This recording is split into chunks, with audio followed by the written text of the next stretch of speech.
you know I want it deep inside. Free your mind, and I'll take you for a ride and make you wanna call my name. I am the reason that you feel like you're alive. Call for me, I'll keep you breathing. You'll be my heartbeat parasite. It's alright, let your note inside come out and touch me. Scream all night, that's what I like. You'll be my heartbeat parasite. Oh, my heartbeat parasite. My heartbeat parasite. Hey, Vigo's Court, welcome in. I'm your judge, Judge Vader. I'm joined by the awesome Counselor Q. What it do? What it do? We are going to be shutting down week number 9 here, and you know what? We've got a pretty awesome matchup here tonight. I'm excited. Yeah, I also am excited. I mean, we got Arctic Wolves, we got Demice. I mean, what is there to not be excited about? Yeah, especially because Demice is still at this point where they are trying to vie for that, basically like that wild card position, right, in the Black Ward Conference. So they're still needing to keep their playoff contention alive. But Arctic Wolves is still looking at a perfect season thus far. So They're looking to protect it. Things should be getting spicy tonight, I imagine. I think so. And I mean, remember what Demice told us earlier in the season? They said that, we're saving our S tiers. We're looking at Arctic Wolves. So, yeah, this is totally exactly where they were looking. It's time. It's time to see those fireworks fly. Do you think Blight and Nurse right here? Just bam, bam? I'm thinking probably no more Nurse Spirit. Only because if the killer pool list that I'm looking at here is correct, Demice has already used Blight. Oh, they're completely. You completely Blight gone? Mm-hmm. That's fair. It's French Fry here. French Fry's really good at Nurse and Spirit, so I mean, really anything goes. Yeah, and it's interesting too because like when you're looking at, say, especially for we talked about how Demice, right, is like kind of vying for they're in that like wild card hunt. You do have one bye week left, and then your last 2 maps are on Gas Heaven. Mm-hmm. And you have some other killers still available that would be good for you on that map. Like it does not look like they've used Hillbilly at all. When I think as far as like mobility and stuff like that. So I think it gives you a little bit more leeway to, maybe be consuming your Spirit because it would be consuming the Spirit if you play her here. Same thing as well as for your Nurse as well. Yeah, and crazy enough, I mean, oh shoot, we had a survivor just drop.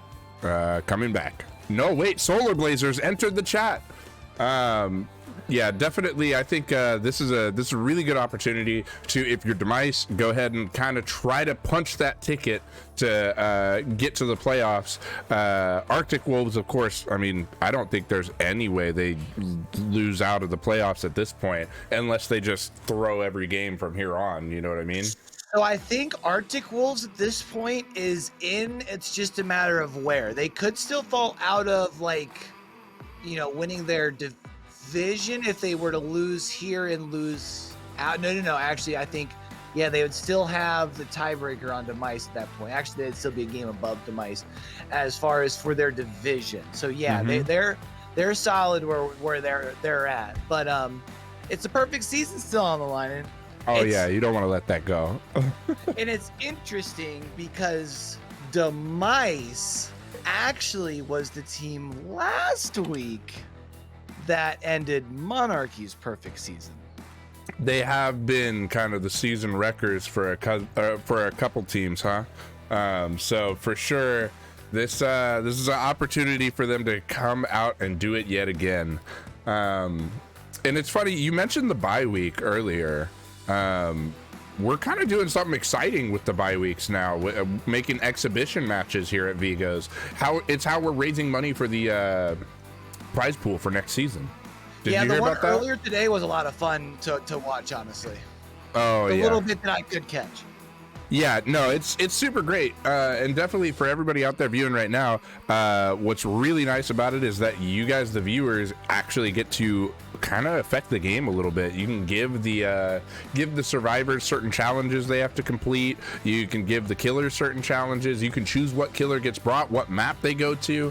There's a lot of things you can do, and all of that's through donations to Vigo's Court. And any of the challenges that you give specifically to the teams, they actually get to earn a share of that, you know, like they actually get paid for the challenges they complete. So definitely super awesome, and I recommend all of you come out to the bye weeks as they happen. Now here's the question that I'm kind of curious, because I you had talked about Demice as kind of foreshadowed. We're probably going to be seeing some S tiers here today. Do you start off with the stronger of the two, assuming you're coming out with both Nurse and Spirit, and go Nurse first and set the tone? Or do you save Nurse for trial number 4 in case you're in like a, I need to be on the ball, so I need a 4K at like 4 gen sort of situation? 100%, I'm going with that first option. Like, you have to like pedal to the metal right here. You need to go ahead and pressure them so that they hopefully screw up, is what you're hoping for. But let's review what map we're going to real quick. So of course, the map we will be going to here is the Sanctum of Wrath on the Yamaoka estate. So for sure, as you can tell by the shape, it kind of is more like a Suffo Pit or any of those that have that choke point. But of course, that main building in the middle would be amazing for a Nurse. So I think you bring Nurse right here. Yeah, it's interesting because you bring up Suffo Pit and Azerovs, and I would say similar in the 3-1-3 kind of gen spread. You just don't kind of have that choke point, right? Yeah. And let's go ahead and review how our killer will be scoring here. Of course, first and second hook are 2 points, third hook 3 points. Any of those progressions would be worth 1 less. If you are a slug god and just, slug everybody and hook them, you will get a 7th and 8th progression, and those will be worth 1 point each. If you do manage to get a 4K, you do get 2 extra points, and there are 30 points possible for our killer, and I'm gonna cut it there. Exclamation point rules in the chat if you want to know more, but we got a match to get to. That's right. Don't ask me. Don't ask your mama. Exclamation point rules in chat. But let's go ahead and take another trip back into the fog. We're gonna have French Fry here, coming out with the Wraith. I do like this play here. Of course, Wraith, while into that cloaked form, really has the ability to traverse the map at a very fast pace, really closes that distance there, right? And really has the ability to kind of sneak up on some survivors, get some of those cheeky hits. Of course, you don't see as much Wraith as far as in pub matches lately because of the boon meta, but not really a thing you have to worry about here. But French Fry, we do see, has gotten the one early hit here onto Intimidator. We're moving now our chase into the portion of the map that is still covered up by that corrupt intervention. We also have, it looks like Clover here now coming in and taking that protection hit as well, making sure that we're prolonging that chase here. Now about 60 seconds into the trial, plus 10 wood applied to the face of French Fry here, which should allow just a little bit of distance here for Intimidator. Should be able to get to this back corner. I don't think there's a pallet back here. So unfortunately at this point, just burying yourself as far into the corner as possible. That way you make this process as long as possible. That way, hopefully, not only do you get the 1 gen, but maybe a 2nd. Yeah, definitely. And if they can go ahead and get multiple gens out here, it would make it a whole lot easier to put pressure on this Wraith. Like you said, Wraith, you don't see a lot anymore in pubs because of the whole boon thing, but I wouldn't say he's overly strong in comp either. We've seen a lot of Wraiths actually get run quite well by some of these teams. Yeah, I mean, I think the one thing that does work in your favor, especially here on Sanctum of Wrath, is some of these more filler palettes in the middle, around the middle building. You can kind of mind game around, especially coming out of your power, even with the little bit of a nerf he's gotten recently. Here we do see now removing the Shack palette out of the trial here. That is, of course, a very valuable resource. And, you know, if we can get a couple of more of these here, all that we really have left, at least on this side of the map here, is going to be those filler palettes, which makes the mid game maybe a place where French Fry can get yourself an extra hook or two. Yeah, for sure. And I mean, as fast as those first two gens went, it's kind of interesting to see. I mean, we didn't see Deadlock or anything. Of course, we knew Corrupt, but so far, I mean, we haven't really been able to name anything else, have we? Yeah, no, French Fry definitely is, you know, we can probably assume maybe going for something a little bit later here. And going for the grab here from Intimidator out of the locker. It does look like, of course, that just allows you to not go for the slug. Maybe allows your injured survivors here to go across the map. Of course, that is going to be hook number 2. Worth noting, we'll maybe see if maybe there was a missed DS, or maybe they were just trying to go for the bait and force French Fry to maybe second guess and try and chase somebody else. But now 3 gens down for just 2 hooks. Definitely feeling good, especially because you can hear this generator next to us here has quite a bit of progress, but we are chasing an injured survivor. But another plus 10 wood to a face allows a little bit distance to be built, but now when that cloak really can just come right on back to the hook. Yeah, for sure. And man, you said it, plus 10 wood to the face, but I think that's more like plus like 30 or 40 at this point. Seems like Arctic Wolves really have Wraith's number here, going ahead and every chance they get giving a stun. Yeah, they're definitely able to maximize at the time that you get on a pallet, right? Because it's one thing to drop a pallet and force the break or just create distance, but the additional time by getting the stun is definitely very valuable, especially because we do see here French Fry is continuing this tunnel out process here onto Intimidator, as we do see a 4th gen did get popped across the way here as well. Now moving more towards this long wall jungle gym here with the flashlight behind him, does get the body burn, which is going to get even more distance to be bought. Now another body block getting moving in here. We have 3 injured survivors. The question is anybody on a gen?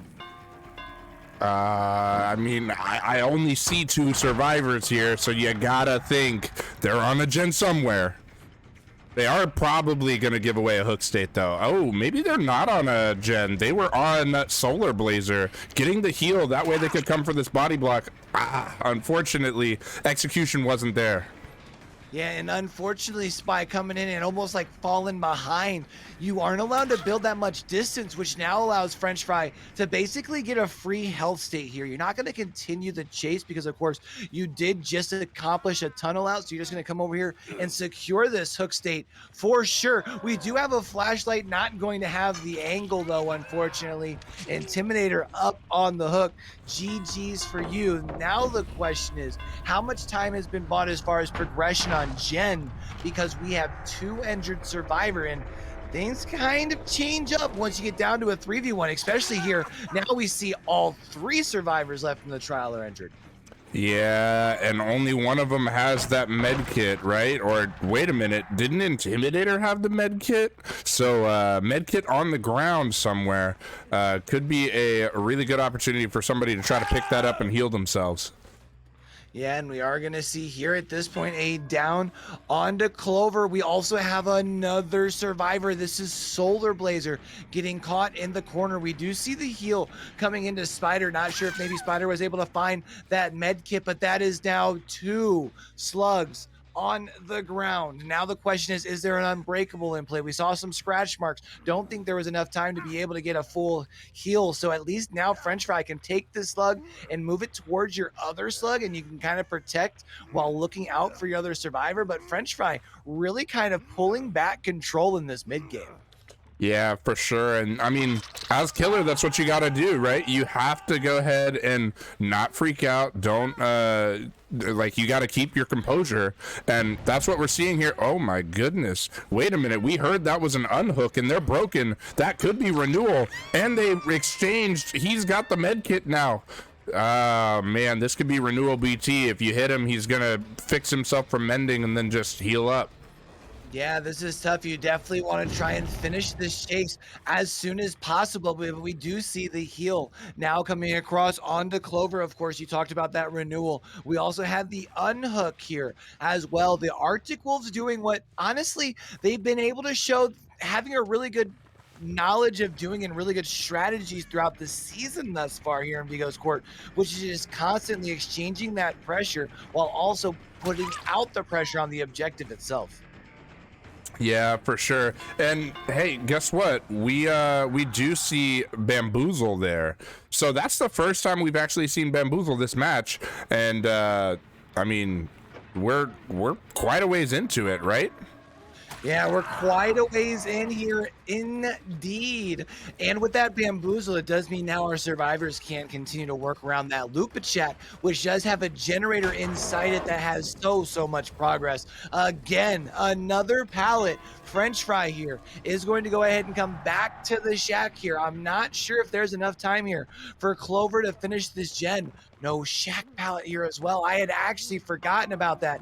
No pallet here over to deal with as well. That's a nice dead hard. Buys you just a little bit more time. You see Clover going to the other side of this portion of the map here as well. That way we can get a survivor to rotate over. That's going to be generator number 5 getting complete. Here's the question. Are you going to be able to get to this hook up on there and get over to these doors? Because it looks like you've got pretty split doors. And you also see, not only do we have the haste status effect, but now the no way out with 3 stacks has these survivors left in the trial for quite a bit of time. Yeah, for sure. And they do get the save on Clover, but we've got Solar Blazer running for his life right now. Yeah, running indeed. And there is Solar Blazer going down here. And I believe, if I am not mistaken, that here for Solar Blazer is going to be hook number 2. Right now, if you're a French Fry, you would really like to find the Claudette, as they are the survivor that is fresh hook here. And of course, that means you would be able to get yourself not only that fresh hook, but maybe even the 2 progressions if they do opt to go for the escape instead. So that would get you the most points overall here. But it does look like, of course, the no way out is off of those doors. And with the split on the doors, but we see the safe here. Yeah, and we see the body block being given right now by Solar Blazer, and that is definitely super smart, but they were unable to get it done. Solar now is going to have to run to avoid being... oh, no. He has DS, but we don't care about DS at a time like this. No, I mean, honestly, you just say, go ahead, hit me with it. Let's go ahead and see it. That way I don't have to deal with it later. And now with the DS and getting slapped with the D, building that distance here, we talked about it. Spider here, that's your fresh hook survivor, right? So at least you get the benefit of that, even though really you probably would have loved to have had the additional slug there as well. Yeah, I agree. But what you've done by having 2 death hook survivors escape, you took away their bonus points. And I mean, Exactly. if we talk about score, that's 1 point for the first escape and 2 points for the second escape. So they get 3 points instead of potentially getting 5 points. That's huge. Yeah, and also you're talking about not only that, but, also obviously by getting one of the 3 that was left of that portion of the trial, you not only get those points, but you prevent the additional 4. So a really good swing there in the end game trial. Plus, we're talking about 10 hooks altogether. Obviously, 2 of them being progressions. Just overall, a very, very strong start to your game here for Demice. You talked about it. They ended one perfect season and looking like they might be setting the pace to do it again here. Yeah, it should be really interesting to keep on watching this rivalry as it continues here, right? With the Wraith, though, worth mentioning? I mean, it's French Fry, though. French Fry is a cracked mind gamer. But it's Wraith, though, worth mentioning. I mean, yeah, no, you're totally right. That's fair. I think that for French Fry, it really doesn't matter what killer French Fry plays. French Fry is just cracked. All right. Yeah, I mean, French Fry has shown a very, very diverse killer pool, and even I would say like the bad games that he like the like quote unquote bad games he's had are still very like strong performances overall. You know. Yeah, for sure. And now we're going to get to see Solar Blazer on the opposite side. And we've talked about Solar Blazer several times. Solar Blazer comes out and performs very well and keeps them in games, as well as sometimes like ends up really bringing home the win sometimes, right? So I think we'll get to see, does it happen again? Is Solar Blazer going to be trying to swing this back in Arctic Wolf's favor? Will we go into halftime with a tie? All of these questions and more answered soon. Yeah, it's going to be interesting here because I think there's a couple questions that I don't know if there's any questions that are seriously going on the conversation right now of Arctic Wolves, in the sense of, you know, I feel like they've been here before in the season so far. You know, you've come out, maybe don't have quite the Survivor game you were looking for in game number 1, right? And still being able to bounce back in the back-to-back killer trials here. So, you know, things aren't out of control or anything yet. But again, I think the question that they ask themselves, you got the bye week, we have basically 6 more killer selections. What are we seeing here? Do we see S tiers, or do we see an S tier here from them, or do we think that they're coming in and starting off and feeling something different before going to the S tier? What's your thoughts?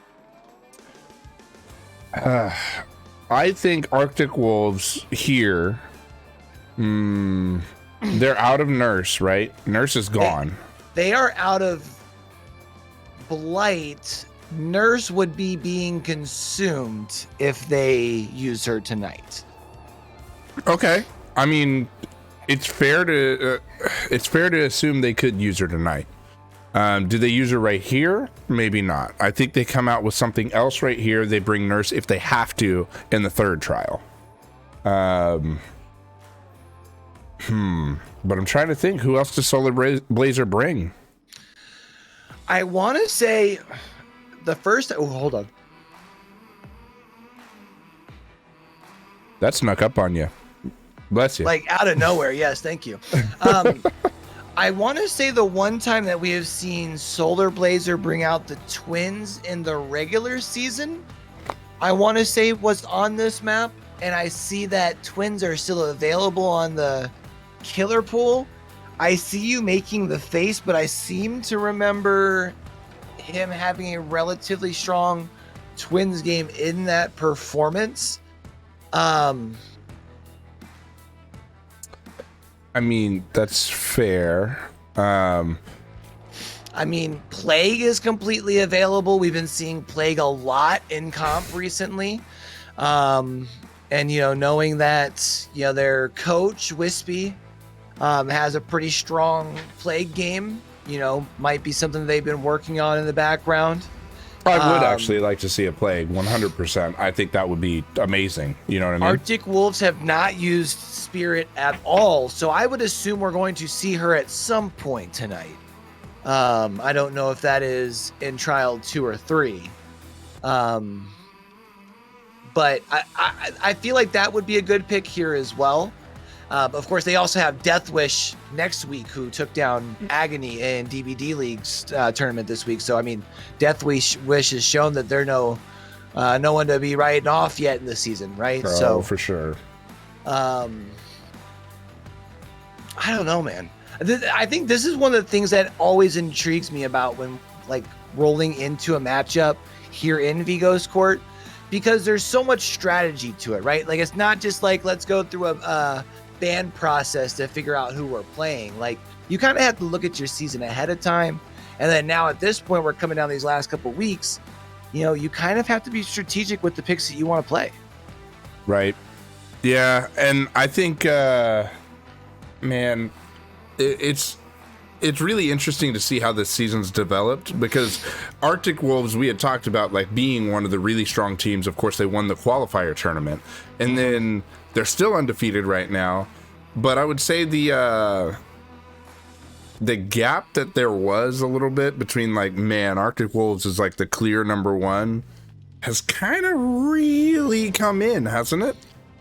It's, it's actually kind of funny that you bring that up, because that's actually something that I feel like Dyer and I talk about quite a bit, whether we talked about today in DBD League. I know we've talked about it a couple times over in DBE. I feel like that's something we've just seen across comp DBD in general, but I can definitely say through Vigo's court, yeah, we've picked up some teams too that I think have also helped improve in as far as closing that gap. And then also some of the teams that we have, even Arctic Wolves, this is their first like competitive experience, so naturally we're seeing these teams coming together better with their chemistry, getting a little bit tighter with their coordination, and just being able to put up more consistent performances.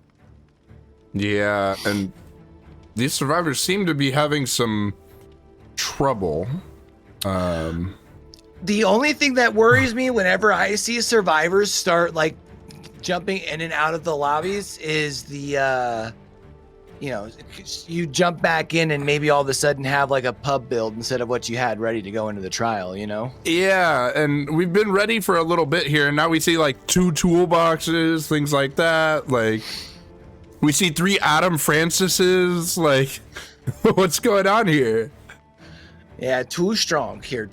But so right now we're looking at Arctic Wolves going into the back-to-back killer trials here, down 8 points, which isn't, I say down 8 points. That's not really that big of a deal, but I think what's crucial is watching Solar Blazer here probably through the first, 180 seconds, first minute past Corrupt, basically, and see what the situation's like. Because if you start falling a little bit behind, that's when that pressure starts creeping in.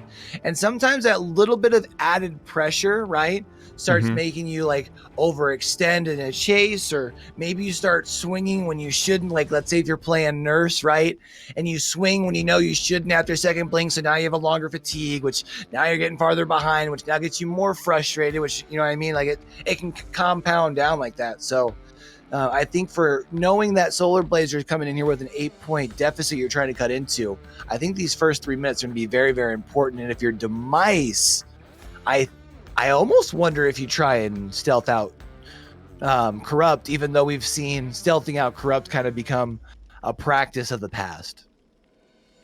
Yeah, and I'm seeing like we may have ping issues go on. So sorry. I'm trying to figure out what's going on with these survivors, and it looks like they're trying to figure out maybe what region Solar Blazer was from, just because they're having some issue in the lobby. But that is our delay right now. Bugs in my Dead by Daylight? Shut up, you're lying. Right, crazy. Oh, well, shoot. I mean, Well, it went ahead and we're going into match. We're going into match right now. Let's go. You know what? Let's make sure we've got our 4 bloody blueprints, our cut coin here as well, and then Demice is wanting to stay on. Go ahead and extend that lead here, right? Right, for sure. All right. And we are loading in here. Let's check some survivor rules real quick. For sure, our survivors are looking to finish those gens, and then after they are able to get those gens done, of course, they want to get those valuable escapes. We did see all the gens get done for Arctic Wolves, but then we saw only 2 escapes, which is why we saw the point total they had. Definitely, we're going to see Demice try to do better right here, and I'm going to stop it right there, because guess what? We're in match. Yeah, let's go ahead and take another trip back into the fog here. And we've got Solar Blazer out right now. Looking at a little bit of a point deficit, as we talked about, trying to cut into this 8-point deficit here. Coming out with the Death Slinger. And I don't hate this pick. I know a lot of people, feel some type of way about Death Slinger since his most recent nerf. But I feel like he's still decent. You just have to learn how to play him different, right? Yeah, I would agree. It is a little bit different to play him, but like it wasn't that big of a change, honestly.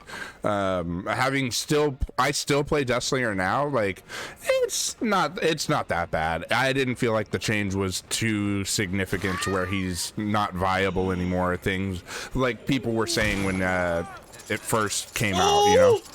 Yeah, and then we see here, unfortunately, not going to be able to get the body block here was French Fry, and then also not able to get out of view. Solar Blazer hits those through the very narrow corridor, able to get the health state change onto French Fry. Of course, French Fry will also need to take a couple of additional seconds to mend here as well. Hook number one coming in before generator number one. We'll see as we push the survivor off of this generator here. No sparks, which means no ruin. So we have no assistance as far as regression there. Also noting here, when Solar Blazer kicks that gen, no instant 25% regression. So no pop goes the weasel there as well, which leads me to think that Solar Blazer's got to have a little bit of confidence in himself on the Deathslinger here, right? Well, I mean, we've only seen Solar Blazer bring Deathslinger one other time, and let's see, what was the result? Oh, yeah, it was a 4K at 5 gens. Like, not a single gen got finished. So I would understand the confidence. Yeah, for sure. And we do now see French Fry taking an additional hit. French Fry is now going to be here onto the ground. We are going to see a simple 1-for-1. I do like that trade here. Just going to go ahead and don't waste any additional time here. Don't waste the potential of somebody being able to rotate in and pick up that fresh hook here, because of course you want to spread the pressure across the board. We had talked about towards the end of last trial, taking away the points away from the survivor. So if Solar Blazer can do the same thing here, in case those survivors do end up happening to leave out the front door, that would definitely work in his advantage. Yeah, for sure. I feel like he's doing so well right now, and these survivors really they gotta get more gens done here. There's been a lot of time in chase, a lot of injuries here, a lot of early pressure. Yeah, and this is tough too because Paige is back on the ground, and Paige, of course, is the survivor that has already been on the hook. So that would be a second hook state here, meaning that as soon as Paige then gets off of that hook, would be able to be tunneled out and removed from the trial here. And it does look like, I thought Solar Blazer was going to make a move for the basement. Probably should have, since we do see that top mid gen did get done. And I think his goal was to try and speed up your hook process to put pressure on that top mid gen. Yeah, that's definitely fair. And I mean, these survivors are gonna really have to just, I mean, do you go for save here? I think right now you don't go for save this quick, and we do see a great shot taken there. Yeah, I was gonna say, I don't know if you're gonna be able to close the distance, but even of course you can still just allow for the chain to break. And you asked if you leave the hook here, and you know, if you look around, Solar Blazer doesn't need to. You've got a hook in the middle of a 3-gen on this side of the map, and now you've already got an additional health state change as well. We are going to see a hit here onto Squid Savage. We are going to be seeing a save here onto Paige here as well. Again, we talked about Paige, a second hook here already. Paige, ooh, gets done, stupid. Plus 10 wood to the face, and also not going to be able to connect with the shot is Solar Blazer here. So if Paige is able to waste some valuable time, might be able to break up the 3-gen across the map, but Solar Blazer hits those from downtown, and this is now going to be Paige on the ground. Yeah, definitely just great plays all around right now. And oh, there's the DS. Oh, she slaps him with the D. That's going to be even more precious time for the 3 other survivors to attack that 3-gen we were talking about across the map. Yeah, for sure. That's huge, honestly, right now. So I got a question for you, though. Do you think we have our survivors spread up amongst all 3, or do you have at least 2 doubled up across the map right now? I don't think doubling up is the right play here. I think you gotta split. You gotta split on the 2 outside gens. Now we do see this middle gen here does have a little bit of pressure. We also see some scratch marks up on that building back behind there, but it does look like we have that pressure split across multiple gens. It looks like here getting close to 75%, and it does indeed look like the 3 gens were getting pressured across the board there. And the deadlock, now I think maybe showing Vader that he has a little bit of a fight in the argument of why sometimes deadlock just doesn't work out in your favor. Oh, 100%. And actually, funny enough, I had a conversation with some people that run in other leagues, and they just, they don't think the deadlock's all there. And then, hey, guess what, guys? I've got a big name on my side too. Darva released his perk ratings, and he rated deadlock as niche, not weak or niche. He says that pain resonance way better. And by the way, chat, the niche is competitive. Oh, no, but we do see here a hook coming in for IKEA Carlson. That is going to be a fresh hook, which does mean now only one survivor left that has yet to be hooked. But unfortunately for our survivors here, that is indeed the Adam. Squid Savage here is the only fresh hook, so that is not exactly the person you want to chase right now. I would have to agree, not who you want in chase, but I mean, he was running as well as he could around a Z wall. Just kind of unfortunate that that's where you're at. Yeah, I mean, at least you're able to get, over to the edge of the map, right? Try and delay at least as much as you can here. I believe we might be close to seeing another generator pop. There it is, generator number 4. And actually, you can hear this gen right next to us. That thing's knocking like a Ford in the middle of December. So I think as soon as deadlock is uncovered there, that thing's just about ready to go. So our survivors, even though Solar Blazer has had a lot of pressure, really fighting back here. Yeah, for sure, fighting back, and fighting back hard. We love to see it. Oh my goodness, look at that. The last gen is finished, and they already procced No Way Out.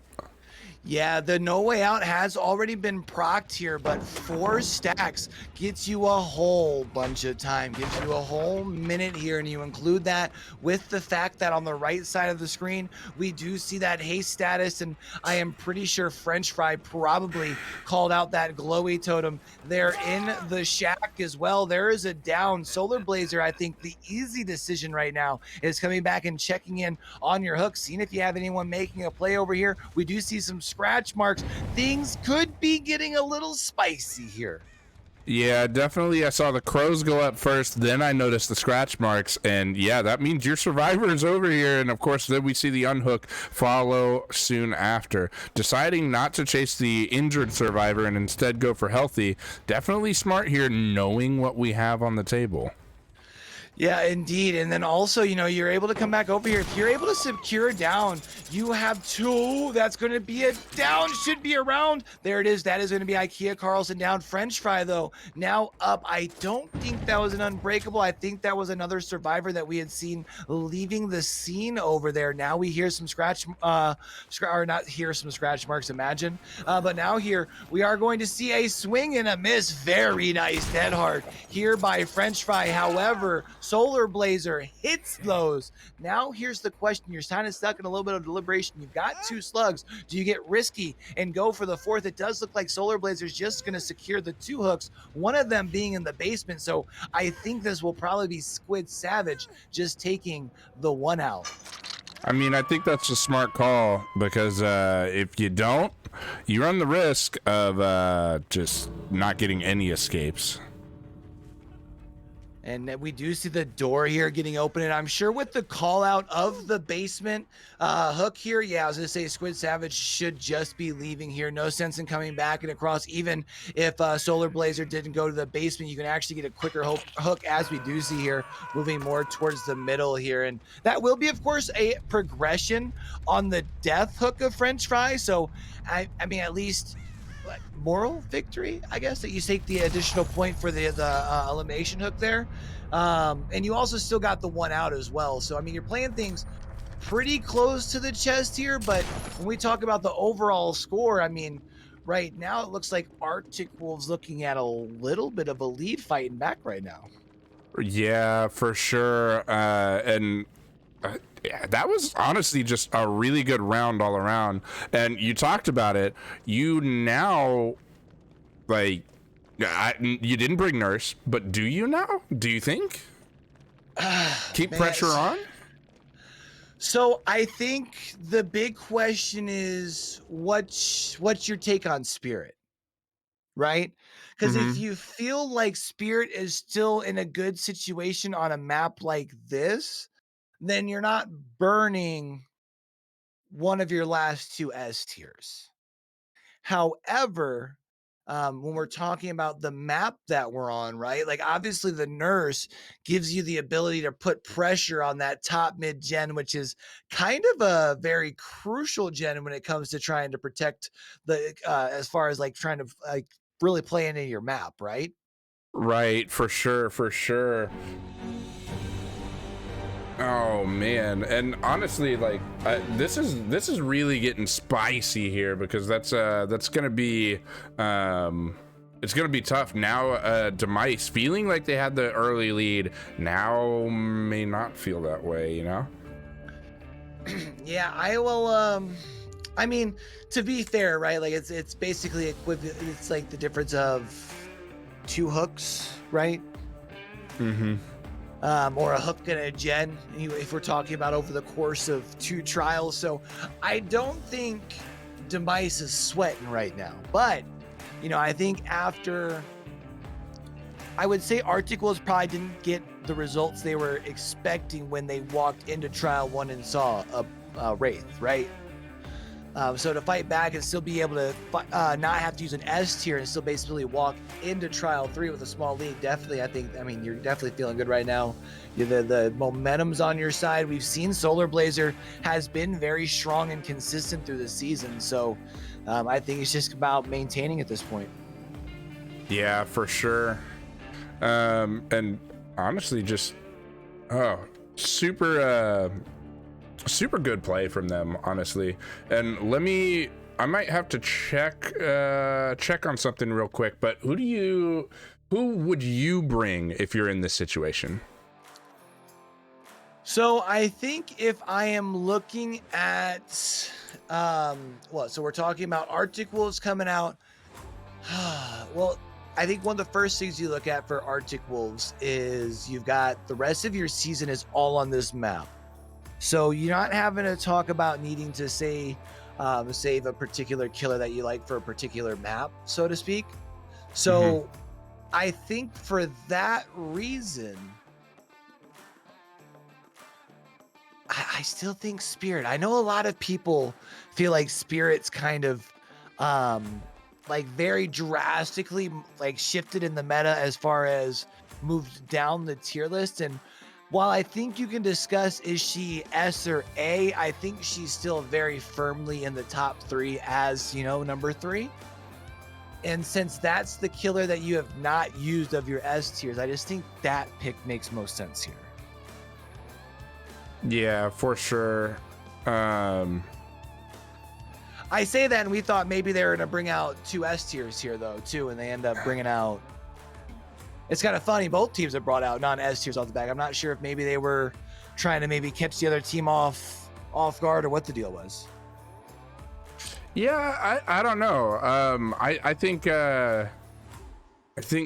really we haven't seen an S tier from either of them, so I do feel like I've been bamboozled a little bit, you know. I mean, we also see Arctic Wolves has not used Huntress. Worth bringing up because I feel like Huntress could do decent here, but I think circling back to the Spirit play, we had talked about even that I think it was the last round, we had talked about how there's a lot of the less safe like filler pallets kind of around that middle structure. And Spirit has changed, but like she's still moving at like Mach 4 when she's in her phase, so you can still make some mind game around those more like unsafe pallets. Right, for sure. All right, let's go ahead and switch out of killer. Looks like we are good to go here. And so we're going to connect into this next match. I was going to say, while we're basically at the halfway point, though, I know we have people who might have came in and saw that we were on the Yamaoka Estate maps, but do we want to talk about what map we're on exactly real quick? Yeah, we will be going, of course, to the Sanctum of Wrath. That is where we will be. And I mean, honestly, like we said before, that middle building, really good map choke point a little bit is how I feel, especially if it's a nurse or something that's brought here. We did see all the offerings we needed to see. I know that was off screen, but I can go ahead and confirm. And then let's go ahead and review some of our bans and build rules real quick. Yellow items and add-ons are allowed only one of each perk and item, with the exception of BT. You can have two of those. Definitely, we do have several banned perks within Dead by Daylight, within Vigo's Court: Built to Last, Haunted Ground, Lethal Pursuer, Boons, Clairvoyance. I'm gonna let it go here because we're in match. Exclamation point rules in the chat if you want to know more. And we got a spirit. Let's go ahead and take another trip back into the fog. And I don't want to be the type, I'm not usually the type that likes to say, I told you so, but nah, who am I kidding? I love saying that shit. I fucking told you so. We've seen Spirit coming out here. I really like this play. I think she's kind of has that ability, right, to traverse the map very quick. And even though we do see here moving in more of like a long wall sort of jungle gym here, still going to be able to get the M1 basically around the pallet itself, and still going to be able to get those health state changes. Yeah, definitely like really, really good play from these survivors. Go ahead and get the early pallets done. But Spirit did get a health state off of Adam. Adam needs to go ahead and play immersed and get out of there. Yeah, and it looks like they've done at least a pretty good job thus far, right? It does look like we've been able to lose the trail here. Now even checking lockers, seeing if we're able to find a survivor here. And the other thing, though, is we are on this uncorrupt side of the map, which at least kind of works. We are pushing this top. Yo, what just happened? I don't know. You can still spectate, though. Whoa, that was strange. Yeah, I thought we lost the game there for a second. I thought we did, too. I was like, what the heck? What was that? Yeah, but we do see here we're taking chase. It looks like I think we probably hit French Fry more than likely up top mid, because it does look like French Fry does have a health state change already, and that is who we are in chase with here. So again, if I had to guess, we'd hit him more up in that top mid area, but we do see generator number 1 coming in here. This time around, going to be seeing that deadlock as well, which does mean right now only 2 generators can be worked on. Yeah, for sure.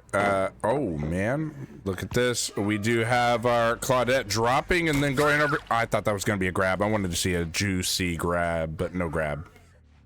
Yeah, and we are going to see, though, of course, that is going to be the down. That is going to be Fresh Hook number 1 of the trial. But there are 2 gens already coming across. Solar Blazer really looking at needing to put up a very strong performance here. The good news here is at least you're still over on this portion. We've got a couple of gens that are uncovered. You can actually see we still have a 3 gen on this side of the map that you can be playing into, but you need to start compounding some hooks down quick. Yeah, and these survivors, I mean, they know, and they're trying their best to get these gens done, not give away a bunch of hook states. We do, of course, see the trade there, but I think that trade is a good trade. You made sure he didn't go to second hook, no progression there. Definitely good play. Yeah, and we have now at this point seen Solar Blazer patrol the 3 gens that are on this side of the map. Very minimal pressure thus far. So Solar Blazer in still a little bit of control, although only having 2 hooks. They are 2 fresh hooks, though.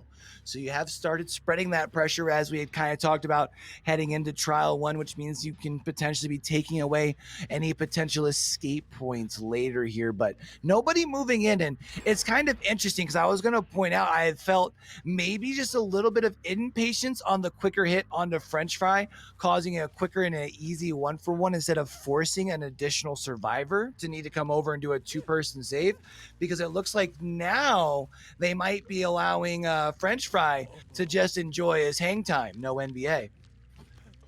Yeah, definitely. Oh no. Oh Lord. Unfortunately, we just dead-hearted into a boulder, and it did not work out very well. Banging our head against rocks. Boulder, that's a nice boulder. No D strike though, with the deliverance, which we do commonly see paired together. So not sure if we have that just hidden on somewhere else, or if maybe, just maybe, French Fry is hanging onto that onto this side of the map. However, you have been able to locate IKEA Carlson over on this side of the map, getting the health state change. You are still within phase range of the hook here, and it does actually look like Solar Blazer not even waiting for an unhook to come in after getting the health state change, instead coming back, actually seeing scratch marks here. We do see Paige getting the save, the M1 here with the borrowed time. French Fry now, of course, does have the ability to be tunneled out here, but that would take some confidence by Solar Blazer here, being able to continue the tracking through the phase. We do see a nice dead hard, allowing Solar Blazer to make it towards the TNL. It is, of course, a longer walled TNL here on Yamaoka Estates, and instead going for the unsafe talent. And the Z-Wall, but you know what? We're alive, yo. We're alive. So, we were alive. We were. We were alive, but we did it, of course. I mean, by coming to the corner, you do pull Solar Blazer farther away from everything else, right? I mean, we can also see the generator that had the most progress when generator number 4 was complete is the one that is next to us here. Now, we can probably assume that there's probably at least 2 survivors on a single gen over here, just 'cause I think you're probably trying to grind it out. Then you have at least one on the opposite side, right? But now we have 2 fresh hook survivors still left in the trial here. You would like to find either IKEA Carlson or Squid Savage if you are Solar Blazer. Yeah, I think that you are looking to find Squid Savage if you can. Oh, who is this? Squid Savage! And we see here now Squid Savage might have gotten a little greedy. Solar Blazer, though, of course, the swing around is going to allow a little bit of extra time. Now moving towards the longer TNL walls that we do see here on Yamaoka Estates. But Solar Blazer does opt to go into the phase walk here, and actually instead breaks away from the chase altogether. And right there is, I think, why we have seen Spirit chosen less, because we saw with the directional phasing, the survivor that was close was able to call that out. IKEA Carlson was able to pre-leave, meaning that you weren't able to get the free hit, right? Yeah, for sure. And I mean, we've seen some Spirit mains kind of counter that by phasing backwards. We've seen the moonwalk phase happen more often, but it doesn't seem like everybody's trying that to manipulate the phasing sound. Yeah, we do see here now you have gotten back over to this portion of the map. It does seem like we've got a 4th piston pumping, quite a bit of it as well, probably less than like 8 seconds less of work left of work required on that gen. And we see 2 survivors around here. There is Paige taking the hit. Paige, of course, would render you the least amount of hooks of the 3 remaining survivors. So I think for that reason, we will see Solar Blazer, I was gonna say, actually break away, but we do see the hit through the pallet. Actually, wait. Through the pallet getting... Yeah. I'm gonna call that... Yeah, I'm gonna just call that ping. But, you know, we do see, of course, No Way Out, but it only has 2 stacks, so it's not going to be as effective. But also, it's interesting to note the survivors actually know about NOED. That hit came after the gens were done. Yeah, that hit, of course, will have exposed that here. And now with only the 2 stacks of No Way... Well, you know, there's that thing that happens. It's called the commentator's curse. We just talked about it. So there's the no end getting cleansed, which is huge because No Way Out actually expiring off of those gens just now, which does one, obviously allowed the one M1 onto IKEA Carlson, allows this chase to go even longer.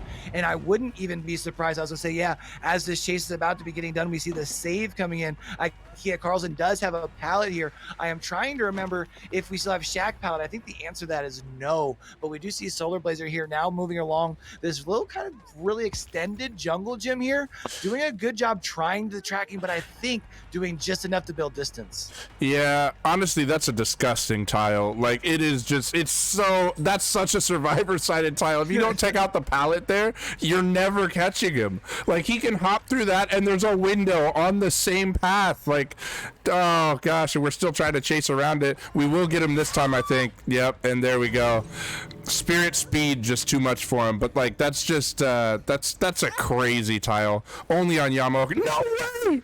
Oh my gosh. Oh my god. He looked away at the like split second. Oh my gosh, that was so close. That would have been huge because this is going to be a fresh hook onto IKEA Carlson, and we can probably assume with this basement, I mean, being so far away, that will probably be the two survivors just going to take the two out across the way there. I mean, I don't see why not. I would say, yeah, just leave, get out. Yeah, that's what they're doing. Yeah, I was gonna say, just because you're already getting two progressions, even if you get the save and you happen to trade out for Paige, who was on Death Hook, the difference is very minimal, and you still make the risk of getting two eliminations in the end game instead of just the one. So that is going to be two progressions there in the end game, though. So you at least limit the amount of points that you're giving away in the end portion. But I mean, we talked about Spirit coming out here, and I mean, I wouldn't say doing exactly like what the Spirit of old used to do, but still showing that Spirit can be very viable. I mean, you built your lead, you expanded on your lead, so I win in my book. I would agree. It is only a 7-point lead, though. And if you remember, Arctic Wolves is the only team within Vigo's history to go to sudden death. And if we review when that happened, it was a 9-point lead Arctic Wolves held, and they got sent to sudden death. I wouldn't say it would be too crazy to see us go to another sudden death, or for a comeback to happen and we see Demice come out with a win. It's not out of hand yet. Yeah, it's not. I mean, it's definitely not out of the realm. The one thing, though, that I will say, if there's anything that's been consistent from the Arctic Wolves throughout the course of the season here at Vigo's Court, including the preseason and the qualifier tournament, it's the Arctic Wolves survivor side, right? That's true. I mean, like, their survivors have been very, very good, but I also think that when they went into, if I'm remembering properly, when they went into sudden death, it was actually their survivors that got pressured very hard by Wrecking Crew, and that's what sent them into sudden death, was the killer performance of Wrecking Crew. So, wait, what? Why are you looking over there? See. Do you see that check mark over there in chat? Yo, wait a minute. You're talking over there. Over there. Like over there. That one? That one. That's crazy. Wait a minute. The legendary that's Justin a legendary Justin in our chat right now. Yeah, Cute. I'm nominating a high five just for us to. You're like, nominating right now. a high five. Me personally. All right. Oh, this is from me personally. You down? Okay. Yeah, right, I'm down. Right. Okay. You facing the right way? Me. I am. All right. Cool. 1, 2, 3. Yeah, buddy. Hey, Justin, welcome into the chat. Love to see you there, bud. I saw him when we were entering into a trial, but then you were doing your thing with rules that I didn't want to, disrupt you. No, yeah, I saw as well. And then, of course, I was going to say something during the game, but then you were doing your thing, so I didn't want to interrupt you. No, you know, we're just two polite guys not wanting to interrupt each other. Imagine. Yeah. Yeah. So I've got the question for you then, though. Yeah. So right now we're talking about, you know, you'd mentioned it, 7 points. We're going into trial number 4. Do we see Demice expire their nurse or their spirit here? I think they'll bring Nurse. Think so? Yeah. I think Nurse is the play. I honestly, I think if you bring Spirit here, it's not a bad play, but I mean, Spirit there got a 2K, right? Yeah, I think but I mean, Spirit would still get how many stages? I mean, you had a fresh hook it out. I mean, you did have a fresh hook it out, but so what you say? I mean, because we also saw Wraith get like 10 stages. So I mean, you're right, and that was French Fry with the Wraith, where like he's manipulating the red stain. They don't know which way he's coming from. Spirit, they know which way he's coming from. Let's not maybe go with the Spirit. I'm trying to look at like kind of what some of the other killers that Demice has available here, right? And the other thing to keep in mind when we're looking at the rest of the season for what Demice needs, because we had mentioned it, whereas Arctic Wolves, yeah, you would like to win here, but like you're just winning to keep the perfect season alive, right? And right. I even actually kind of joked with a couple of guys from Monarchy last week. It's actually, I would say, kind of nice to get the monkey off the back before the season or before the postseason instead of going into the postseason undefeated, in my opinion. But that's a whole nother story. The other thing though is for Demice, you know, if you're looking to make a push into the playoffs, you do need to win out here. And you are going to be looking at not only this game, but then you still have 2 more games at Gas Heaven. Oh yeah, you do. And Gas Heaven's a pretty big map, right? Yeah, that's fair. I feel like Spirit can perform quite well on Gas Heaven, though. I would say I'd take Spirit over Nurse on Gas Heaven, just because Nurse, yeah, sure, you might try to blink through that car wall, but I mean, there are numerous places to break line of sight, and break line of sight with the Nurse, there's more chances you could get run. Well, right, but the other thing too, though, I was thinking is, but on Gas Heaven, the Nurse doesn't have to worry about, even if it is phasing at, you know, Mach 5 or whatever. You can just blink through the walls. Whereas Spirit, at least it's a smaller map here. I mean, maybe you see a Spirit for Spirit. Maybe. I don't know. I mean, we saw. It really could go either way.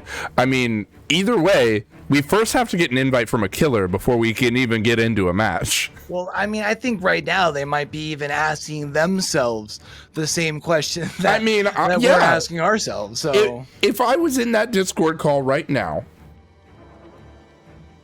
and it's crazy because you have so many, like when you look at Demice, you still have quite a few of what I think I would consider stronger killers available. I mean, you haven't used Hillbilly at all, which would be a good pick for Gas Heaven, by the way.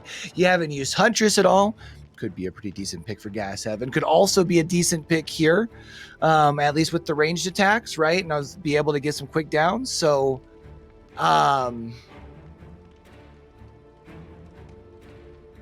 do you think it's been a while since we've seen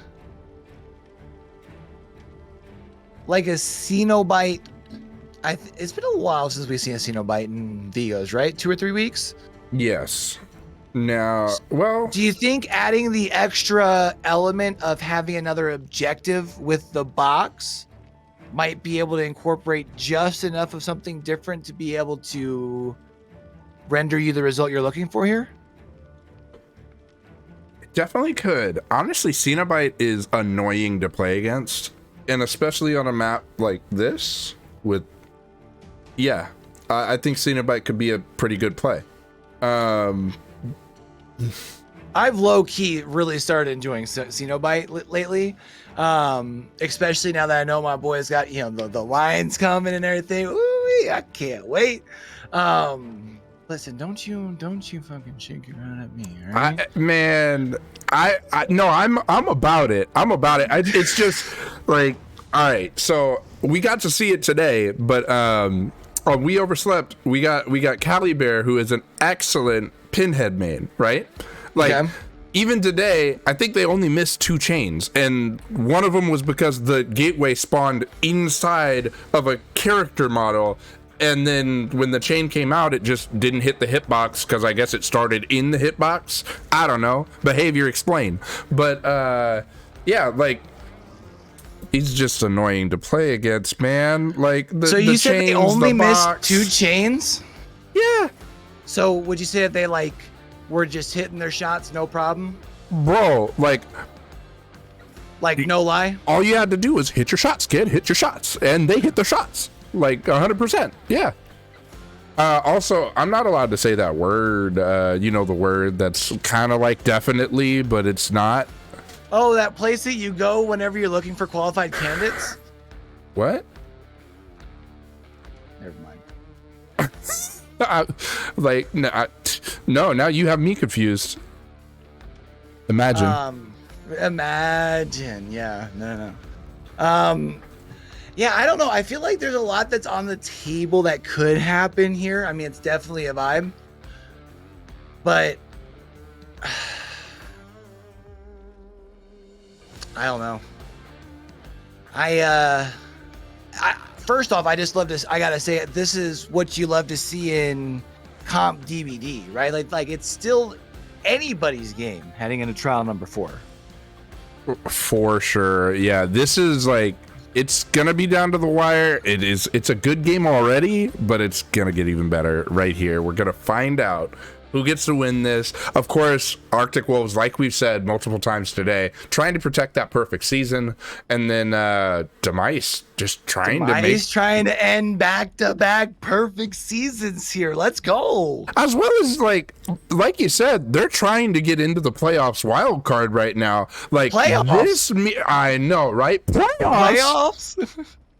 100%, dude. We're talking playoffs now. If they can win this game, we're talking playoffs. And man, so I'm pumped because I do anticipate that it will either be a nurse or spirit. I don't know who you go with here. Because we talked about, I think both kind of give you some benefits. We saw Spirit can still do her thing. We've seen Spirit put up some other good performances in the last couple weeks as we've started seeing her played a little bit more. Because let's be honest, I mean, the DBD community has that bad habit of doing that thing where like things change in their creatures of habit, so they over exaggerate how bad they change. She's still a very strong killer, you know. I've never heard people do that, like, ever. Like, there was never a Rip Slinger. There was never, like, Spirit's Dead. I don't know what you're talking about. Like, that never happened. I would love to see, though, because you need to come back from 7 points here. I would love to see you match the Spirit for Spirit, because that means if Demice pulls this off, you match Spirit for Spirit and you do better in the Spirit set. Which is just like, I don't know, dope to me, I guess. I mean, that's like winning in 2 different ways, right? Yeah. It's like not only did we beat you. Set. Yeah. Right. Not only did we beat you, but we're a better Spirit than you. Right.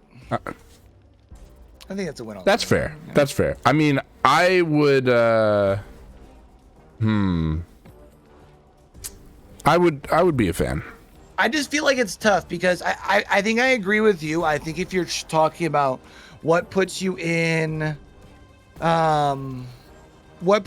this like situation of having your best shot is probably going to be Nurse. Because Nurse can push right up onto that top mid. And that top mid's like a very like critical gen, right? And if you can keep pressure on that gen, let's say you push pressure onto that gen with, I don't know, like a ruin maybe, and you can kind of keep regression on that. And I feel like you can kind of keep constant pressure, especially if you can get a hook somewhere in the middle. You can kind of keep pressure on a hook, keep pressure up going on that top mid, and you're good to go. Right. Yeah, I mean, this map is, we saw one of those tiles that's just broken for survivors. Like, drop the pallet and go ahead and hop the window and go on and chain that into the fucking shack. Like, you could go everywhere, dude. So, well, it's better than having it on the other side where it's closer to the mid and then the window leads into the shack window sometimes. yeah, but yeah, you're right. All right, that's fair. Okay, like, I'm over here saying, like, dude, it's just broken. You're like, yeah, but it could be more broken. It though. could be worse, but it could be more worse. broken. I'm just saying, optimism, you know? Hey, but I mean, like, it still went, like, right into the shack pallet. Like, True. Shack Pal was gone, though. I mean, yeah, it was most def, it was gone. But I mean, like, still, like, you spawn in early game, and as a survivor, you look and you're like, what did I do to deserve this? Yeah, like, crazy. Ugh. We should be getting started here as soon as these survivors decide they are completely ready. We are I would imagine there's spot. some last second talks here, because obviously Articles, you have the lead, but I mean, 7 points isn't much of a difference. I mean, you're talking about you can already earn more points as the killer.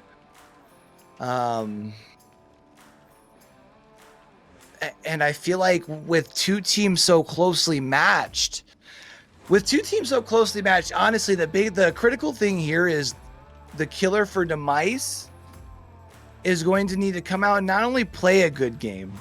Ikea Carlson not only needs to play a good game, like a perfect game, but you then also still need to force the survivors here of Arctic Wolves into some mistakes and kind of hope to compound a couple of mistakes together in the mid game. Yeah, and it should be. Oh no, we're gonna have to restart lobby. I just got the message. Well, we're gonna be here for a little bit longer. Womp womp. Oh, imagine. Yeah, I think this will be really, really interesting. As soon as we get back in, hopefully we can ready up a lot faster. Really, I'm excited. I want to see this next match. I was wanting them to start right then. Like, I was trying to figure out what the holdup was, because I just can't wait. Yeah, I mean, I think this is kind of the perfect way to wrap up a week with a matchup like this. You know, the anticipation going all the way down to trial number 4. And it's weird because, like, I would say that it's a comeback. It's not a huge comeback at 7 points, but technically Demice haven't led at all during the trials yet. So yeah, I think I'm gonna make a bold prediction here, because I think we already had our prediction go up over there. We already had our prediction go up for who do you think is going to be convicted of murder here. But I personally think that Wrecking Crew will get close, but that they won't pull it off. Or not Wrecking Crew. Demice will get close, but not. Yeah, I know. I saw you look up, and I was like, what am I? Oh, yeah. No, I think that check my scoreboard. No, you're good. I'm glad you checked me on it, because I needed to check myself before I wrecked myself. Talking about Wrecking Crew. All right, so Demice, I think they get close, but I don't think they pull it out. I think we end with like a 3-point difference between these two teams. All right, so help me out here. Since we have like a couple minutes, because you were talking about they were needing to reset the lobby, right? That's what they said, but I haven't seen anybody leave. Come on, guys. So I'm trying to think about who Demice would be vying against for the wild card spot in their team, because Arctic Wolves is pretty well wrapped up the cursed division. Demice is the other undefeated team. Has also pretty well wrapped up their division. Yep. This would be loss number 5 for Demice, whereas Wrecking Crew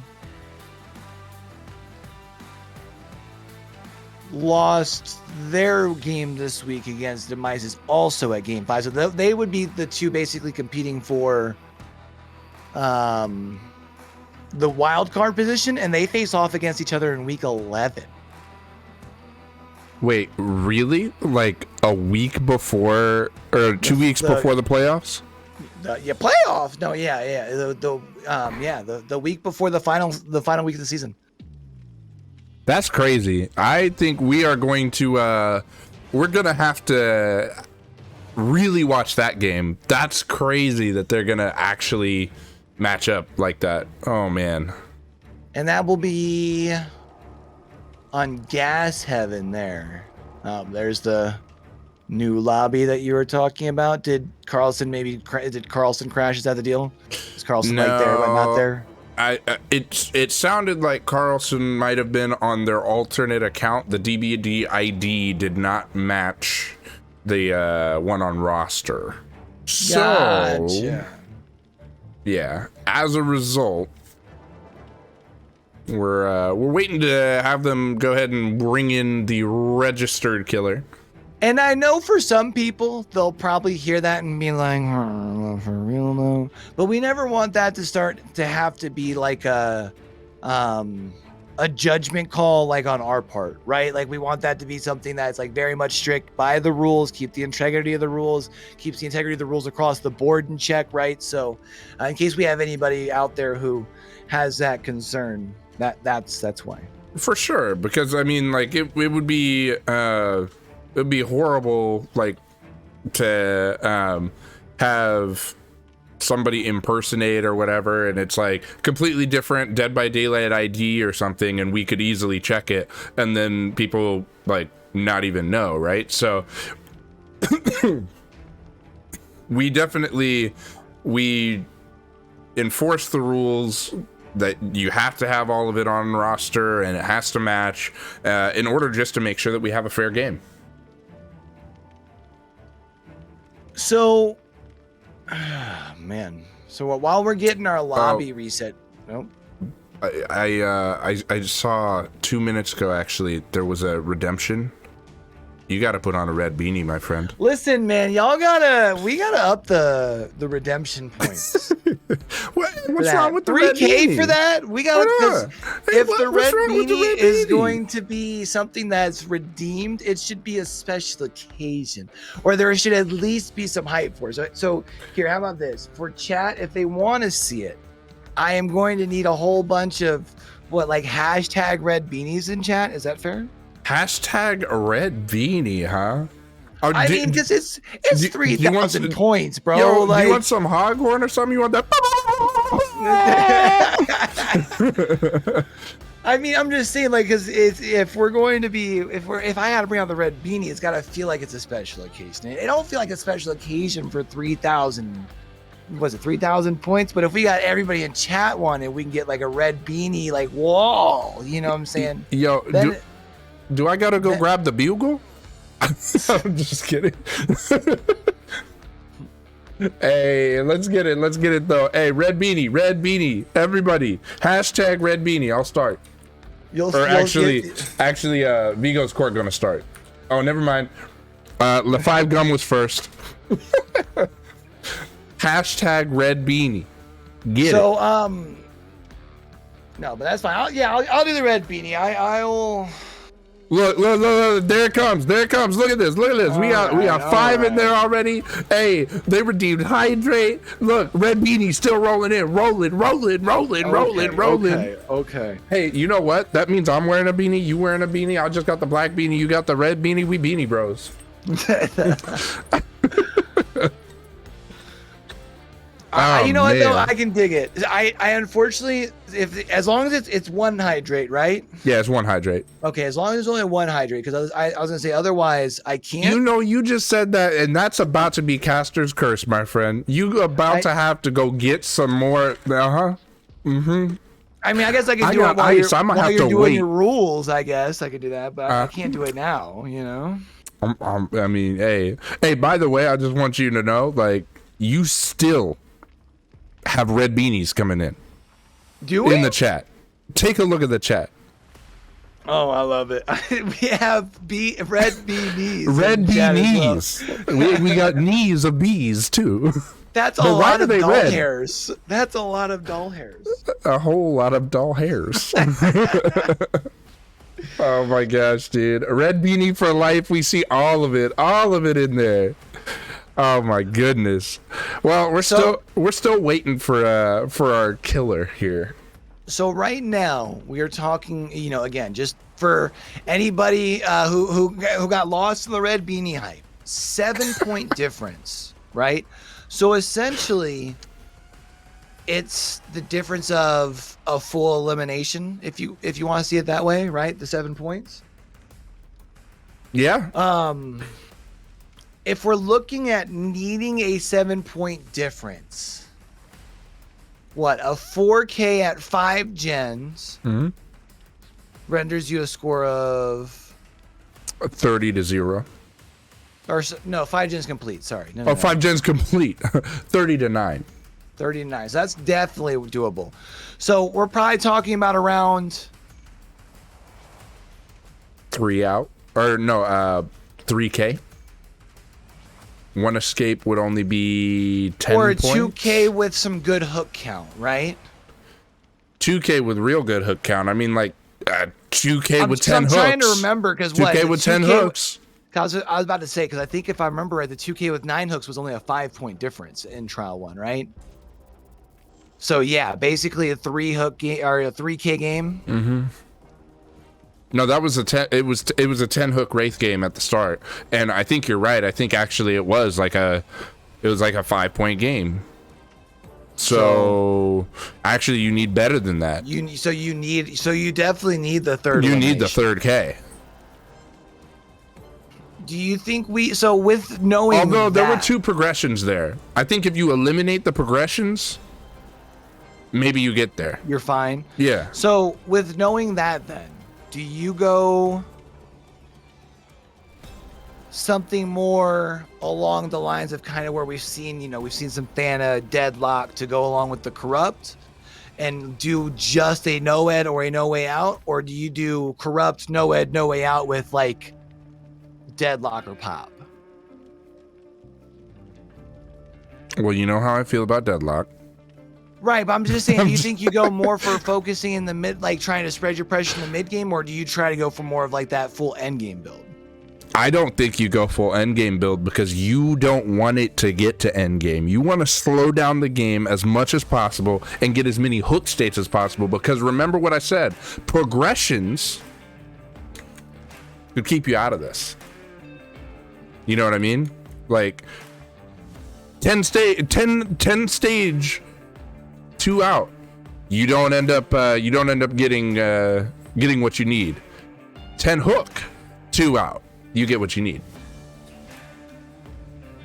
So like if those were all hooks when we got to when we were playing the first match, it would have been what 17 or what, like 18-11 or something like that. It ends up being a 7-point game. So I think that's really you want to get as many hooks, not progressions, as possible, unless you can confirm the 3K. If you can confirm the 3K, then sure. But if there's any chance that 2 people can get out, 100%, without a doubt, you got to make sure that they are hooks, not progressions. So I would slow down the mid game. So you think, do something, because I know you were thinking about doing more nurse over spirit, right? Mm-hmm. So you something think that gets you fast downs. So you think go something with nurse, like nurse, Thana, corrupts. I know you're probably gonna say pop over deadlock because you're not sold on deadlock, but probably something like that. I mean, honestly, if you're going, the thing about Nurse can actually make a lot of use of Deadlock just because you end up being all over the map. You can push them off of gens, right? And like Deadlock really is powerful when you're providing so much map pressure that they can't concentrate the gens hard enough, right? I know, crazy. I'm talking about Deadlock actually working. As much shit as I, you know. Pedal, doesn't he, chat? That No. Wait a minute. This is a backstroke. Excuse me, I'm swimming. No, you know, but no, hey. The thing is, I just don't think that it fits most people's play style. Like I've got people that even like will swear by Deadlock allows them to camp somebody to second stage. It only lasts 30 seconds, my dude. And then they're finishing other gens. They're progressing other gens. Like, you gotta have the map pressure. It's just like Ruin. How many times do we see people go ahead and... I mean, Ruin's a great perk. But if survivors are finishing all 5 gens and your Ruin is still up, you're doing something wrong. Just a hot take. That's what I got. Thanks for coming to his TED Talk. But we had all 4 bloody blueprints. We've got the cut coins. Last time we kind of talked about some of our rules and everything. Unfortunately, rules are not meant to be broken. So shall we talk about it? You know what? I think I'm going to use Shep's line here and let's talk about it. Matches with penalties might be played out. They might be restarted. And in some cases, both. Definitely, if you do bring 2 of the same survivor or anything not allowed in the builds, such as ban perks, items, add-ons, it would be -5 points in a possible restart. And I'm going to stop it right there, Chief, because we got a game. Yeah, let's take another trip back into the fog. And well, we had the back and forth, at least about whether it was going to be an S tier or not. And we are going to see IKEA Carlson opting to go for the Nurse. We are going to see the Corrupt Intervention and 3 mystery perks currently here. So we have about 20 seconds here into the trial, quickly approaching that 1/4 of the way past through our Corrupt Intervention. And we're still kind of checking the uncorrupt side of the map. I'm not sure if IKEA Carlson was very sold on the fact that we had somebody in that corner or not, but also able to push up here to top mid. Nobody here as well, so maybe our survivors doing a little bit of stealthing out the corrupt. Yeah, for sure. And do you want me to say now or later that I was right on the pick with Nurse, huh? I'm just kidding. But yeah, for sure this Nurse is going to find their first survivor and take chase into the non-corrupt side, which is really smart for our Nurse here. Yeah, we're now going to see that corrupt on this side of the map here. Still about 45 seconds left. Or sorry, on the other side of the map. Still being up, but now with the Chiefs being on this side, at least you're checking these gens. We're not seeing too much progress. Now seeing the M1 here onto Solar Blazer as well. You would really like to follow that up with a really quick down here, as we have not really been able to see anybody else thus far. But just as we talk about it, 2 very confident blinks. There is the down here. Doesn't sound like that top mid gen's quite worrying about like a pressing sort of situation. So I'd say IKEA Carlson in a pretty good spot here, even with Corrupt Intervention almost off those gens and only 1 hook. I would agree. And we're checking this. That's kind of interesting. We went around that jet. Wait a minute. What? The Claudette? How did you get there? Yeah, it's interesting. It's almost like you had some nursey like senses tingling there, and you just decided to stick around instead of blinking off away quickly. Now, basically counting out the borrow time here. The question, though, is does Solar Blazer have it? There it is, getting slapped with the D. That is going to now tell IKEA Carlson, though, unfortunately, that they are going to be free to tunnel out whoever, whenever, throughout the remainder of this trial here. So you got to make sure that this time that you build here really counts. Oh, for sure. And that's huge because, like we said, you want hooks, not the progressions. And because, oh, shoot, that's a whiff. Because of D-Strike. What's huge? That the whiff? No? Could be. Oh, Let's go. no. Oh, cute. Oh, man. But yeah, Nancy getting put down here. I mean, if you don't have D-Strike to go ahead and intimidate the killer, then you are free to go ahead and let them get the unhook, and you just come back and put them right back on a hook. Get your maximum amount of points. Because remember, these are backloaded hook points here. The death hook is worth more than any other hook. Yeah, and it's interesting here because we saw the tunnel out started. We saw the decisive strike bought you the extra time, but we're still sitting at 1 gen, which is, I would say, a little concerning. At least you don't have ruin or anything to worry about right now. So as we do have people coming in for the save, and you can probably assume we saw we had 1 survivor moving in. We will probably have a second, I would assume, probably moving in shortly. At least you don't have to worry about gen regression, but right now might also be a little concerned about gen progression. Yeah, that's what I was gonna say. Like, we are seeing, of course, Deadlock come into play, and we did see Pop Goes the Weasel. But I mean, we talked about having map pressure, right? And right now we're sitting near, kind of proxy camping this hook, and we end up seeing the gen right near us getting deadlocked. I mean, that's probably best case scenario, is the gen right next to you getting deadlocked. Yeah, and we are going to see here, you do get the save that did come in. We do have multiple survivors around, which does mean a minimal objective work is getting done. But we did have a dead hard, was able to avoid the swing. That does build some distance. I am not quite sure as far as whose scratch marks we are tracking down here. Not sure if this is our death hook or not, but we do hear this generator in shack. That thing, man, that thing's just about ready to go. So we will not be needing too much progress on that, meaning really only needing 2 more gens to power up the doors. Yeah, and Nancy has completely disappeared. We had seen Claudette. Nancy ran into around that shack, and then we lost her. She was gone, just as if she vanished into thin air. I mean, that's a ninja for you. I mean, that's a little bit of, I would say, probably a little bit of map awareness and some ideas from Solar Blazer being the killer for their side, right? Kind of maybe knowing some extra tricks of the trade, you might say, to lose the track. But we are going to see here now a fresh hook coming across onto Solar Blazer. And it's funny, we had talked about how this gen was just about done, and we basically considered it a free gen, but still not complete. And there is now Solar Blazer down on the ground. We do see that broken status on the Spider. I'm not sure if that is going to be from a deliverance or renewal. We'll keep an eye on that here in the coming seconds. But now an elimination down to a 3v1 with 2 injured survivors in the trial.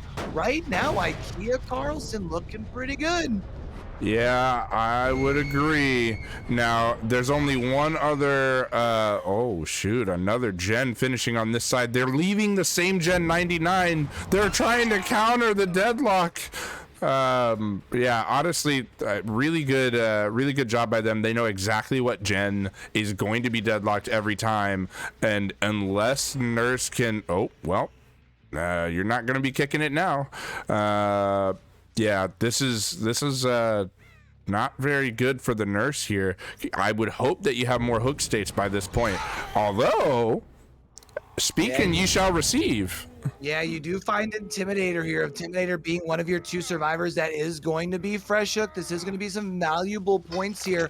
But Generator number 5 from our Arctic Wolf, we talked about it. They have been able to show a lot of consistency thus far. We do see taking chase across the map, heading towards the far door here. Not sure. Oh, we already have. Was that a wake up? Is that going to be both survivors? I think that's 1. That's 2. I think that's going to be the 2 out here. I think we're going to have to go to the boards here and have to wait for a final score confirmation, but I believe that should be Arctic Wolves sealing the deal and continuing their perfect season here. Yeah, it definitely will be. I mean, I'm right now I'm looking at the count, and that's a tie trial right there. Nurse getting 2 kills, 7 states, because of course the progression the 2 progressions there. So yeah, that's a tie match. We're still seeing 64-57, keeping the 7-point difference between the 2 teams. I gotta say, I am a little that was a very fun 4 trials. I am kind of mind blown in the fact that I feel like we were expecting to see 4 S tiers. We saw 2 S tiers, and they got outperformed by the 2 non-S tiers. That goes back to what I said kind of near the start of the season, is some of these teams prepare versus S tiers constantly, and it's more effective to bring in kind of like a more like A tier or mid tier pick that they don't practice against all the time, rather than bringing the S tier. It's very interesting. I understand. I definitely understand the concept that you're talking about, right? And I feel like that's something that even we see across competitive. Although I will say that when it comes to those S tier killers, I still think the killers separate the best from the rest when we talk about at the top of competitive DBD. Mm-hmm. But circling back around, we've talked about here recently in competitive DBD, not just here in Vigos, but in competitive DBD as a whole, we've seen that gap starting to close, which is pretty impressive, which is fun to watch. Yeah, it definitely is. It's been very fun to watch. So definitely we'll see Arctic Wolves convicted of murder here. And they're continuing their perfect season. And honestly, do you see anyone else on their record that's really jumping out at you as the opportunity for them to get knocked off? Well, in week number 11. Oh man, back to week 11. Be seeing the face-off of the last 2 undefeated teams, long as Demice wins their game against Remedy next week, as we see Arctic Wolves with the bye week. Oh no. So what you're telling me is that we are going to have the 2 unbeatens potentially in 2 weeks. On this map. Yep. Because, again, Arctic Wolves gets to finish off the remainder of their season at home. All right. Well, hey, everybody who was here today, put it on your calendars now. Obviously, we don't have a time set, so you can't actually put it on your calendar. But go ahead and just know that is the week that we will be back here kind of doing the same thing again. Yeah, that's gonna be nuts. And then I was also noticing over through the course of that last trial, we got another awesome notable name over there. We got the legendary Miss Barn in chat in here hanging out with us as well. Always good to see some friendly names. Oh, yes, indeed. Yes, the legendary. And yeah, we love it. Thank you guys for coming out. It's been awesome seeing you guys here. And Q, we've got somebody new in our interrogation room. Not really new to us, but just joined the interrogation room. That's Solar Blazer. How you doing, bud? Hello. Wait, I thought this was Olsar Lasber. Olsar Lasber. Yeah, is what it says in Discord. Olsar Lasber. Go Burr? Go Burr. It's Solar Blazer, but spelt weirdly. Oh. So Solar Blazer, how are you feeling after, really hard fought for trials there. But, y'all still got the perfect season going. I'll be feeling good, right? Yeah, I'm feeling pretty good after those matches. Really fun matches, actually. Actually so much fun. We were all really having so much fun playing against this team. Cause I'd say they're about the same skill level, to be honest, and it was really fun to kind of see okay, we're gonna put our best foot forth, and they're gonna put their best foot forth. We're gonna see who kind of comes out on top, and that was kind of, really fun to see. Oh yeah, and definitely you guys definitely did put on a show. It looked to be probably pretty stressful for both sides. How were you guys feeling in chat there? Were you stressed at any point? I was a little scared to be playing Spirit because I haven't really been playing Spirit, but I was pretty okay with the amount of stages I got, and the only thing that I was scared of was not being able to do good on the serve side, but we did really well, and I had full confidence in my teammates. Nice. Yeah, you were the one that got tunneled out, so for sure you did a good job surviving for a while there too. And I have a question. Where did you go when you went to the shack and the nurse just lost you completely? I 5 had big brain to walk to basement and headed a locker. Of course you did. Of course you did. Like, Wait, so the whole time that they were actually looking there towards the shack, you were just in the basement. Yes. Wow.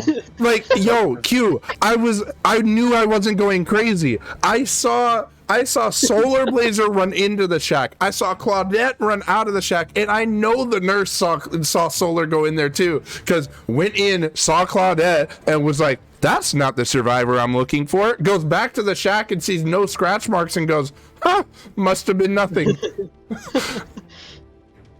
That's crazy. I was so hyped in the VC, bro. I was telling Spider that he should get found so she would target Spider, but she didn't target Spider, or the nurse didn't. Yeah. And it worked out. I got healed and everything. Dude, it's crazy. You're like I seriously didn't know where you went at all. I was like, I know he went into shack, but then somewhere in there just vanished, like into thin air. Just don't understand. Man. I decided to stay in the lockers for a little bit longer because I didn't hear the heartbeat, and then I decided to stay in there longer because I knew that she would be like, wait, what? I would see scratch marks if you went up to 12 or 1 or went to main, but I don't see any.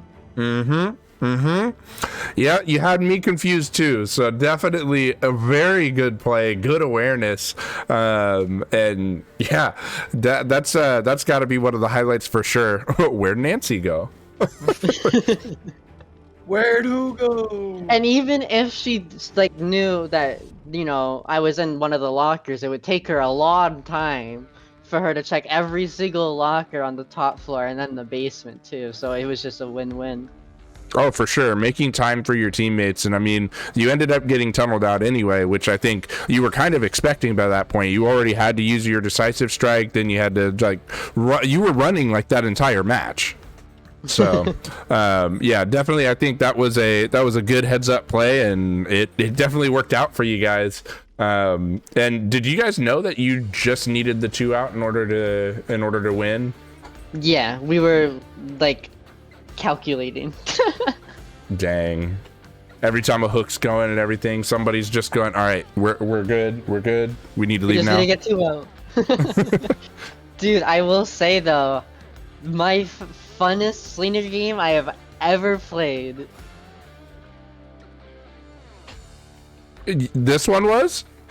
Yeah, I had so much fun playing Slinger. You had a lot of good shots that you took too. That was a very good to see. And you impress me every time I see you play Slinger. I mean, to be fair, had a really good teacher, so. I mean, yeah, for sure. Yeah, can't leave that part out. Not trying to take any credit away from Solar Blazer, but I'm sure when when one of the best to do it, especially on that particular character, is one of the coaches. Definitely not a surprise, because it's funny because we talked about it, right? Like the 2 non-S tier killers are the ones who had the better performances, when we think that one of them being the Padawan to Wispy's Slinger kind of makes sense, I learned from the best. Yeah. Yeah, you're right about that one, Chief. And you showed it. You showed it off right there. So for sure.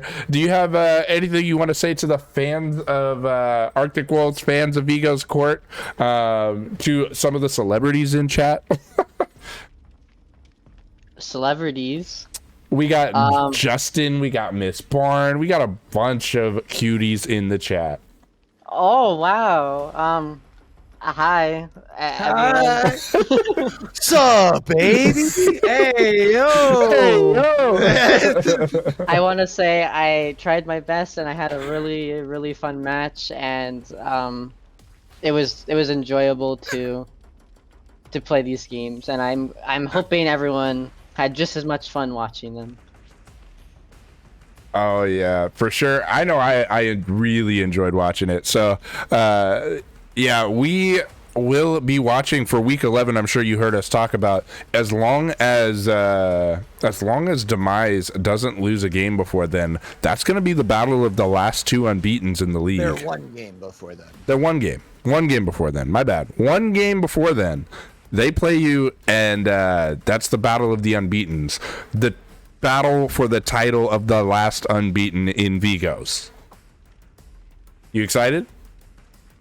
Yeah, I'm really excited. A little nervous, but really. Say not to excited. put any pressure on you or anything. Jeez Louise. Hey, I just had to go ahead and I was trying to play it up, get you hyped, and Hey there, yeah. Hey, congratulations on the win. Just so you know, next time we see you, you're gonna be vying for first place. How does that make you feel? You're already in first place. You're just gonna be vying to keep first place. How you feel? Oh my gosh. But yeah, definitely yeah, we'll be excited to see, and you'll actually have a bye week next week where you'll be able to play a really fun exhibition. We saw our first one today, so for sure might go back, watch that VOD, see what you're in for, if that makes sense. But for sure, guys, we do see Arctic Wolves convicted of murder, and we are gonna go ahead and raid out. Peace.